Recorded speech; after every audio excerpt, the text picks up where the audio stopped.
امام حسین رضی اللہ تعالیٰ عنہ کی زندگی کے جو مختلف عنوانات ہیں ان میں سے ایک عنوان امام علی مقام کی حیات پاک کا یہ ہے کہ امام صاحب راہ عزیمت کے مسافر ہیں۔ دو رستے ہوتے ہیں، ایک رستہ رخصت کا رستہ ہوتا ہے، ایک عزیمت کا رستہ ہوتا ہے۔ شریعت کی اور اسلام کی حدود کا معاملہ کہیں آ رہا ہے اور آپ پر جبر ہو رہا ہے، آپ اس کے سامنے ڈٹے ہوئے ہیں کہ میں حدود کو توڑنے نہیں دوں گا،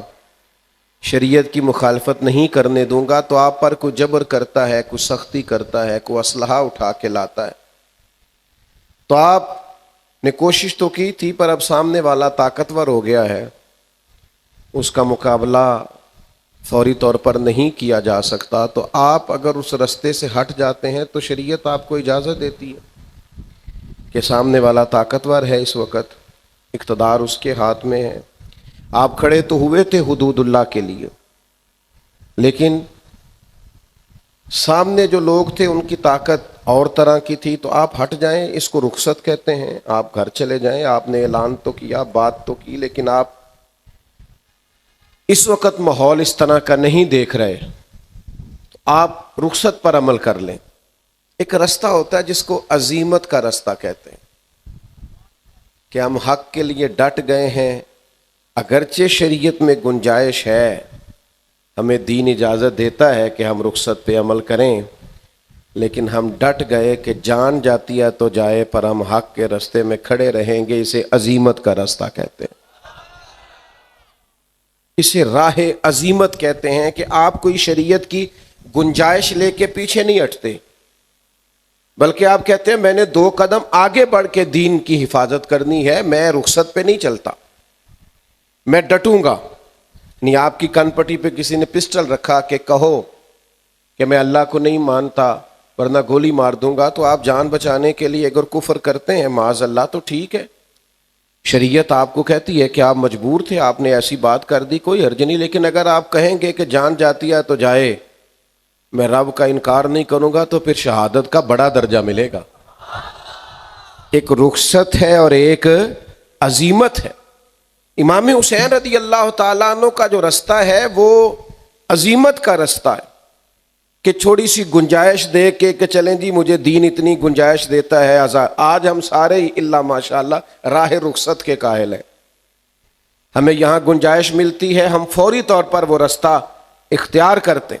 اللہ کے بندوں کا یہ طریقہ تھا کہ وہ شریعت کی رخصت پر فوراً عمل نہیں کرتے تھے، بلکہ وہ کہتے تھے عزیمت کا رستہ اختیار کرنا ہے، اگرچہ وہ کٹھن کیوں نہ ہو۔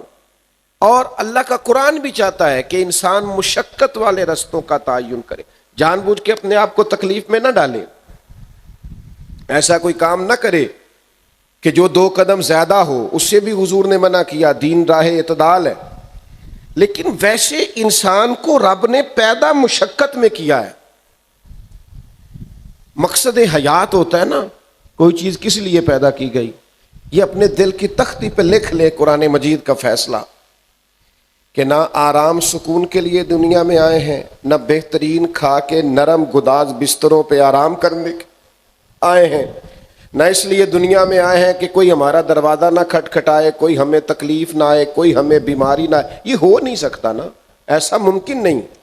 اللہ کریم نے قسمیں اٹھا اٹھا کے قرآن میں کہا لا اقسم بہذا البلد، مجھے اس شہر کی قسم ہو، وانت حل بہذا البلد، اس طرح کہ اے محبوب آپ اس شہر میں موجود ہیں، مجھے شہر مکہ کی قسم ہو۔ فرمایا ووالد وما ولد، باپ کی قسم ہو اور اس کی اولاد کی قسم ہو، یعنی جناب آدم کی قسم ہو، جناب آدم کی اولاد کی قسم، شہر مکہ کی قسم، آپ اس میں تشریف فرما ہے، اس کی قسم، محبوب مجھے جناب آدم اور ان کی اولاد کی قسم۔ قسمیں اٹھا اٹھا کے رب کہتا ہے لقد خلقنا الانسان فی کبد، تحقیق ہم نے انسان کو مشقت میں رہتا ہوا پیدا کیا، اس کا خمیر ہی ایسا بنایا ہے کہ یہ مشقت میں رہتا ہوا پیدا کیا گیا، مشقت میں۔ آپ دیکھیے انسان رحم مادر میں ہوتا ہے، ماں کے پیٹ میں ہوتا ہے تو ہر وقت ڈر لگا رہتا ہے ضائع نہ ہو جائے. پھر یہ پیدا ہوتا ہے تو کتنی تکلیفوں سے گزرتا ہے، بالکل جب نونہال ہوتا ہے تو کیسے اسے سنبھالا جاتا ہے. پھر یہ ماں کا دودھ پینے کے قابل ہوتا ہے، پھر دودھ چھڑانے کا ٹائم آتا ہے، وہ کتنا مشقت والا کام ہے، کتنا تکلیف والا کام. پھر یہ اپنے قدموں پہ چلنا شروع کرتا ہے تو کئی دفعہ گرتا ہے. پھر یہ تعلیم کے مراحل سے گزرتا ہے، پھر کام کاج کے مراحل سے گزرتا ہے، زندگی مشقت کے ساتھ گزارتا ہے. آپ کو پتہ ہے دنیا میں دکھی کون رہتے ہیں؟ جو سکھی رہنے کے چکر میں. دنیا میں پریشان کون رہتے ہیں؟ جو زیادہ خوشحال رہنے کے موڈ میں. لقد خلقنا الانسان فی کبد، پیدا کرنے والا فرماتا ہے ہم نے انسان کو مشقت میں رہتا ہوا پیدا کیا ہے. اس کا خمیر مشقت ہے، اس کو جو ترکیب کیا گیا ہے جن عناصر سے، وہ عناصر مشقت سے بنے. اس کو عمر بھر جد و جہد کی ہے. جو ہمارے ہاں بعض لوگ کہتے ہیں نا جی میں نے کچھ نہیں کرنا، تو آپ اپنے ساتھ زیادتی کر رہے ہیں. آپ کا خمیر ہی مشقت ہے. آپ بوڑھے ہو جائیں یا ریٹائر ہو جائیں یا کسی جگہ بھی چلے جائیں،